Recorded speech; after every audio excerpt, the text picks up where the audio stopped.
Okay, so last week we started with chapter 145, which we title with the name Ashrei, even though the word Ashrei is not there in this chapter. So we spoke about the importance of the chapter. We spoke about the promise that it says that someone who says Ashrei 3 times a day is called a Ben Olam Haba, someone who is guaranteed a place in Olam Haba. And then we got up to, or we finished, Pasuk Yud Gimel, which is the letter Mem.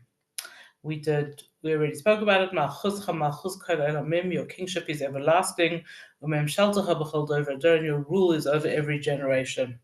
And then we also commented that according to the Aleph Beis, which is the order that this parak is going, the next letter should be a Nun, and the Nun is missing. We did speak briefly about it, that the Nun it refers to the word Nofel in a pasuk, which Nofel means to fall, and it's a pasuk in Amos, which calls the Yidden, calls the Jews the fallen nation, and therefore, when we are speaking about a chapter of praising and seeing the greatness of Hashem and His people, it's not appropriate to put in the nun. But there's definitely an allusion made to it. If you look in the next pasuk, Yudalad, so it says, "Samech Hashem l'chol hanaiflim." Hashem supports all those who fall. So it's alluding to the fact that the word, the nun for Neiflim, is missing. And in case we were worrying about the people who have fallen, so immediately after that, David HaMelech says, Hashem is the supporter of all those who stumble, and He straightens up all those who are bent down. And we also commented last time that not just Hashem will strengthen us, but even if we are Neiflim, so we looking here at Noflim more as a physical thing that we've fallen, but say the commentaries, Noflim also means people who have fallen spiritually, and Somech Hashem l'chol ha-Noflim. Hashem will support all those who stumble, all those who fall, even if this is spiritually falling. And then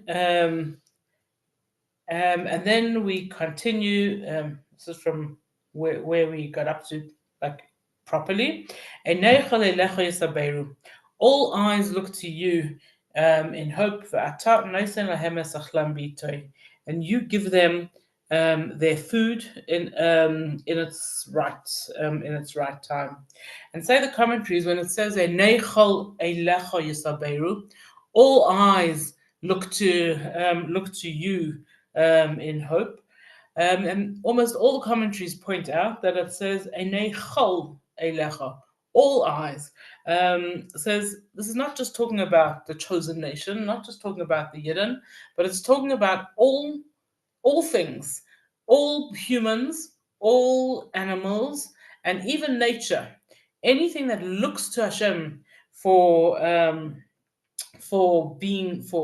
in hope, such a thing, Hashem will take care of them in their right time.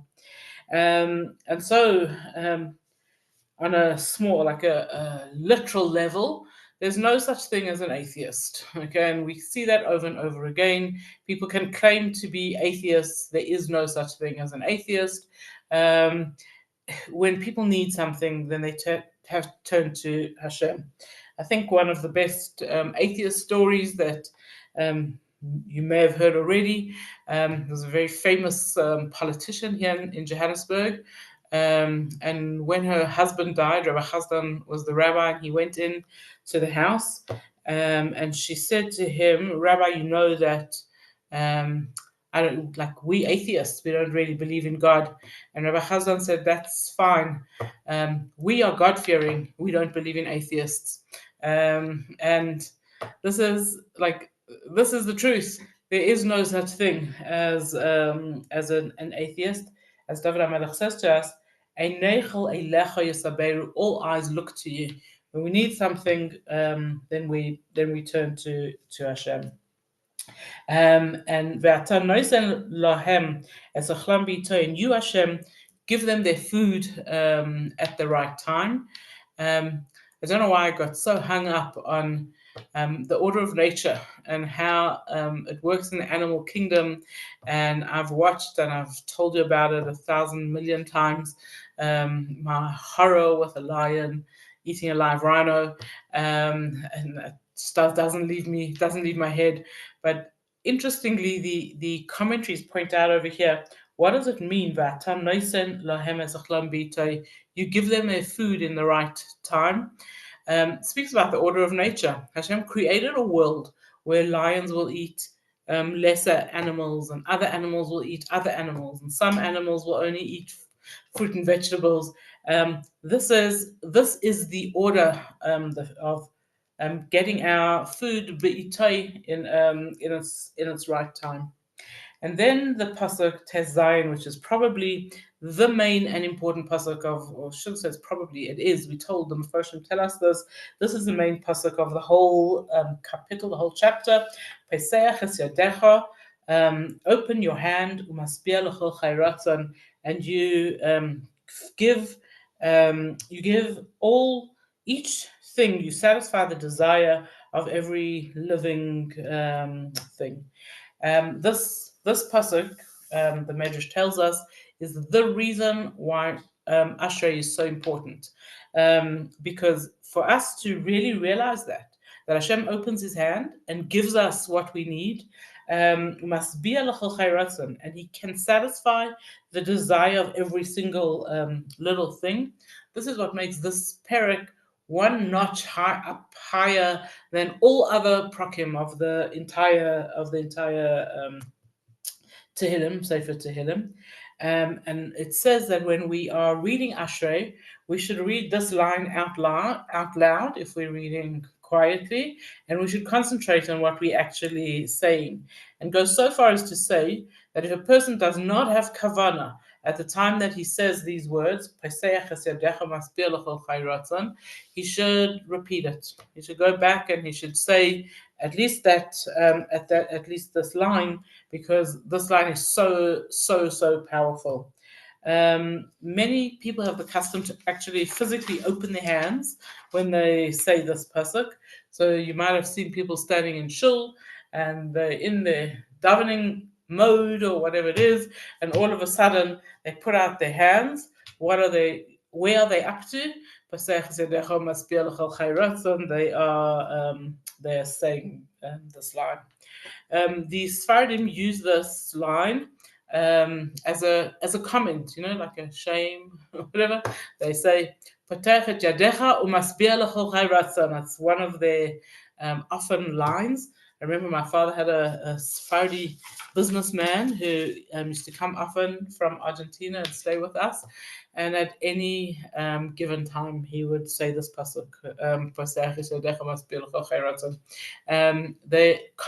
The general time of saying it by the Sephardim is before they say the bracha hamaitzi. So they wash, and before they make the hamaitzi bracha, they say this: that we should know that this bread that's on the table is because Hashem put it there for us. That's the kavana, that's the intention in it. Chabad have a custom to add it into the benching at the end, just before we make the first bracha in the benching. Our custom is to add it's an acknowledgement that the meal that we just ate and the plenty of food that we will eat still in time to come, it comes from Hashem. That's its source, and we got exactly what we need, and we like that's this is what's important. I saw a deeper explanation, a little bit different than this, and it changed the punctuation of this line somewhat. It says, you Hashem, open your hand, umasbia l'chol chai, and you give to all living things ratzon, desire. What does that mean? Okay, that Hashem gives desire to all living things. So imagine a world without any desire. We didn't want anything, didn't need anything, how would the world actually exist? And we don't think about that. But this is one of the many greatnesses that Hashem does, is that He gives us desire, because desire makes us live. And one of the commentaries, Rabbi Pliskin says, what is so fascinating about this, that we even people who you think shouldn't desire to live, like you think they have no reason. Like by our logic, we say, what do they want to live for? Okay, either things are bad, whether it's financially bad, whether it's they have illness, or Hashem gives people, even in the worst situations, desire to live. It's like a very fascinating thing, and it just understanding that gives us a lot of emunah. And this is what we're saying when we say this pasuk. Paiseach es yadecha, Hashem, you open your hand, umasbia l'chol chai ratzon, and you give every living thing desire, will, and of course, ratzon also means the desire to serve Hashem, and we have that also. What makes us decide to do things that says in the Torah? And this is ratzon. It's our desire that we want to that we want to serve Hashem. We want to be connected to Hashem, and who gives us this desire to connect to Hashem is Hashem Himself. It continues and says, Tzadik Hashem b'chol derachav. Hashem is just in all His ways. V'chassid b'chol ma'asav, and He is kind in everything that He does. And this pasuk is one of those many psukim that a lot of us probably stop for a minute and say, "What? Okay, really? Hashem is righteous in everything He does. Hashem's kind in everything He does." To our eyes, doesn't always seem like He's righteous. Doesn't always seem like He's kind, and that's why you have to go to a million different lectures to find out what, like, try and understand what is Hashem doing? Why is Hashem doing? How? And we have all different explanations for this. I was discussing with a friend of mine the other day that it's trendy to say we only see one side of the tapestry, but the other side of the tapestry, we don't like. If we only looked at the back of the tapestry, we wouldn't see the beautiful picture. And like these things, satisfy us for a few minutes. I joked and I said, my Baba could do tapestries that both sides were beautiful. You could hardly tell which side was was the right side and which side was the wrong side. I can't go with that explanation of what Hashem can't do a nice tapestry. So what is it? Like, how do we explain Hashem? And this pasuk tells it to us. It says, don't try explain Hashem. Know it. Just know and understand it. Tzadik Hashem b'chol derachav. Hashem is righteous, v'chassid b'chol ma'asav, and He is kind, even though us human mortals don't really understand it. And no matter how many explanations we'll get for it, we will never really understand it. Like in the world we live in. The Dubna Maggid says that if a person sees somebody forcing their child to take a really horrible tasting medicine, and the child is screaming, and so the mother gets the child's father to come in and hold the child so that she can push the medicine down their throat. And if we're watching this from the outside, we say, like, evil woman, okay, what are you doing? Okay, why on earth are you forcing the child to have this which tastes so bad? But if we understood what the mother is doing, she's trying to do something for the child that's good for the child. No one who doesn't know anything about medication can possibly understand it, however many explanations you try and excuse it.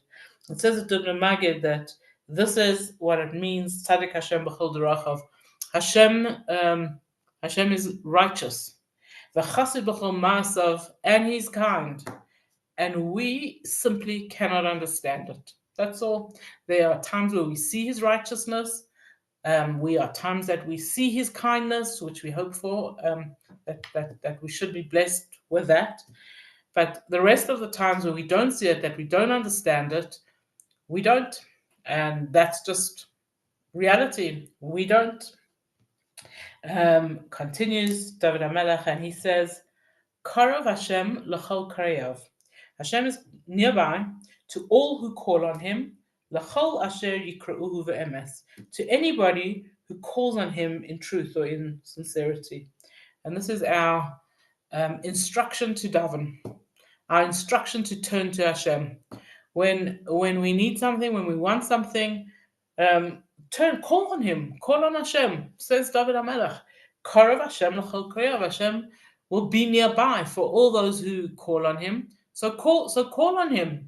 And this is formal prayer and informal prayer. This is all called calling on Hashem. And take notice again, the word kol, l'chol kareyav, to anyone who calls on him. You don't have to be a tzaddik, and you don't have to even be Jewish. You just have to be someone. There's one proviso over here, that you call on Hashem be'emes, with sincerity, with truth, with believing in Hashem's power, with believing in your connection in Hashem. That's all you need. You don't have anything else. And it's interesting also in the wording over here, L'chol asher yikra'uhu is anyone who will call on him. It's future tense.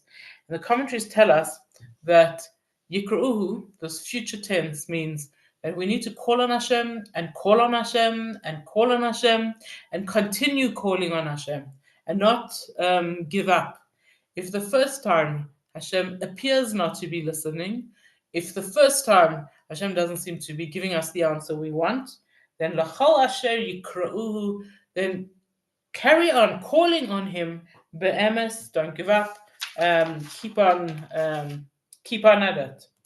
Pasuk Yotes, Ratzon Yerei of Yaaseh, he fulfills the will of those who fear him. Ve'es shavasam yishma v'yashiem, and he also hears their cry and he saves them. So one of the big things when we're calling on Hashem is that not necessarily what we want is what is so good for us, and even more so, not necessarily what we want Hashem wants for us. And this, I think, this is the discrepancy that we all have trouble with. How do we get over that not necessarily what we want Hashem wants for us? And that's why we have been taught that when we ask Hashem for something, we say a little line beforehand. Yiyu l'ratzain imrefi. Let the words of my mouth be your will. In other words, Hashem, please want what I want for me. Make it that what I want is also your desire, Hashem, and make it that it's good for me, that what I want is really good for me.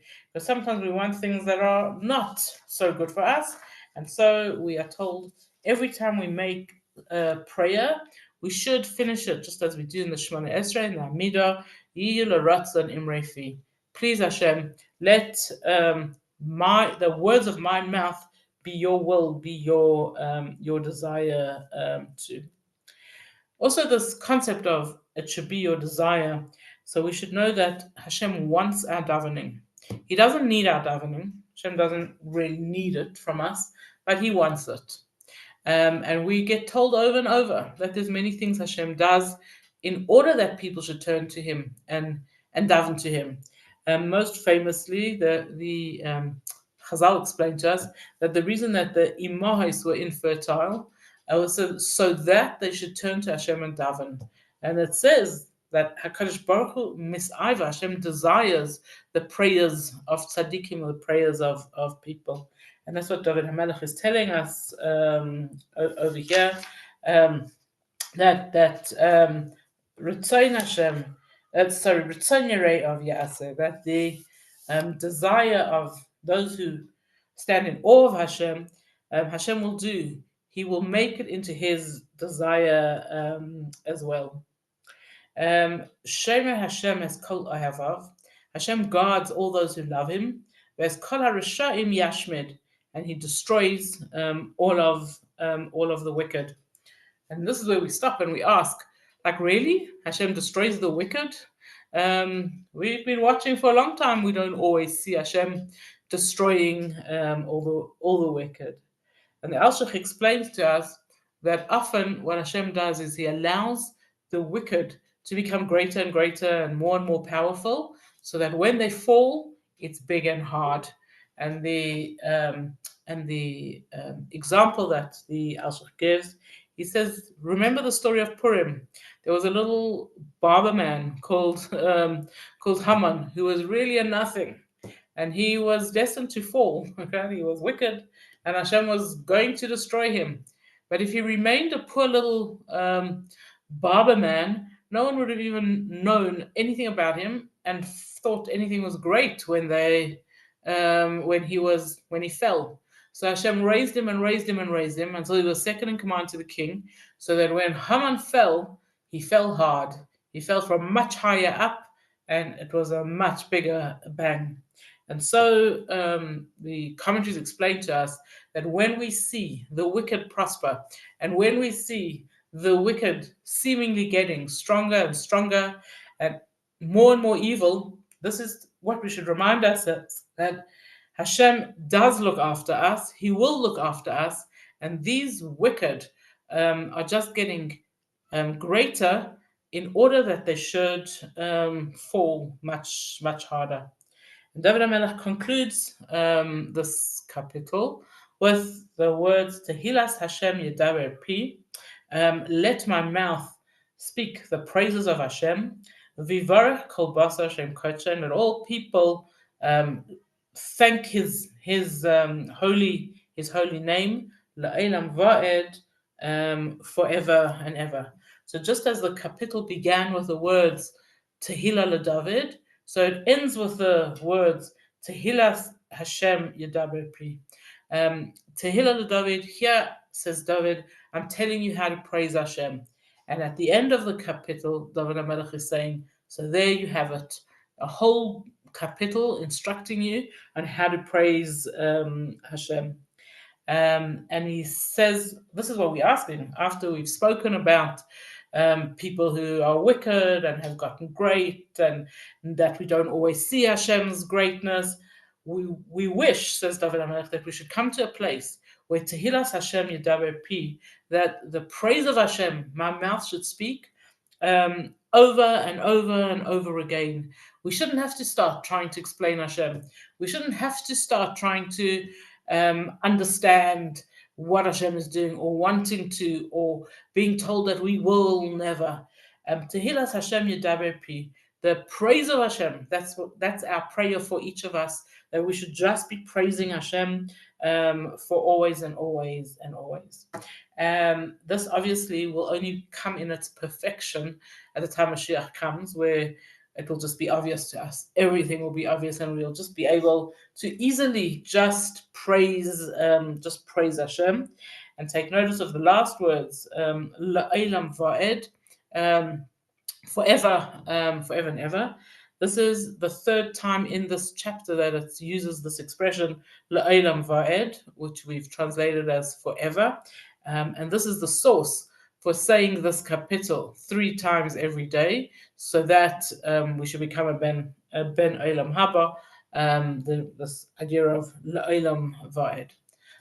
If you say Ashrei in your davening 3 times a day, you will take notice that the actual Ashrei, as we said, it begins with those psukim that are not from this capital, and it also ends with psukim that are not from this capital. It ends with the words "V'anachnu nevarech," that we praise you, we bless you, Hashem, from now and forever. That also is not from this chapter, but it sums up the prayer that we are making as we say this prayer, that Hashem, we're already starting now to praise you, to bless you. And it should be like we should come to a time where it's just easy for us to do that. A lot of the commentaries speak about the difference between Tehilas Hashem, the praise of Hashem, and the concept of Barech, the blessing of Hashem. So now the world that we're living in, we can find things to bless Hashem for. Sometimes we don't like the things we don't bless him for, but there's lots of things every single one of us can bless Hashem for. tehillah, this praise of just being able to say, Hashem is good, Hashem is wonderful, and to see it clearly with our eyes, that's much harder. And therefore, we finish off with that pasuk that says, we will bless, because already now, when we aren't yet seeing the like just good reason to to praise to praise Hashem, we can already start blessing. And say the commentaries that a person who blesses and blesses and blesses, not only they will feel blessed, because the more we bless, the more we feel blessed, but even more than that is that we will bring about a time when Tehillas Hashem, Yedaber Pi, the praise of Hashem, our mouth will just speak naturally. It will just make sense to us, and we'll be able to do it and speak. And please God, that should be soon in our time.